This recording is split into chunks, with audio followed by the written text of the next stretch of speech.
సుదీర్ఘ కాలంగా మత్స్యకారులకు ఉన్న సమస్యలు వినేందుకు రాష్ట్ర డిప్యూటీ సీఎం పవన్ కళ్యాణ్ అవకాశం ఇవ్వాలని ఆంధ్రప్రదేశ్ సముద్ర తీర ప్రాంత మత్స్యకారుల సంఘం రాష్ట్ర అధ్యక్షుడు బసుంగారి గోవింద్ కోరారు. నెల్లూరు జిల్లా ముత్తుకూరు మండల కేంద్రంలోని మధురానగర్ లో ఆంధ్రప్రదేశ్ సముద్ర తీర ప్రాంత మత్స్యకారుల సంఘం ఆధ్వర్యంలో ప్రపంచ మత్స్యకారుల దినోత్సవం ఘనంగా నిర్వహించారు.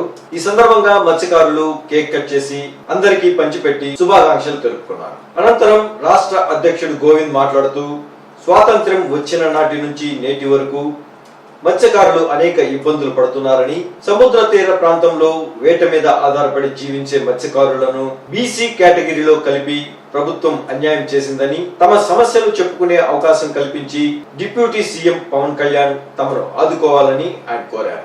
ఈ కార్యక్రమంలో ఉపాధ్యక్షుడు జానకిరామయ్య, పెద్దకాపు ఈశ్వరయ్య, నడికాపు శివ, చిన్నకాపు దొరబాబు, పలువురు మత్స్యకారులు పాల్గొన్నారు.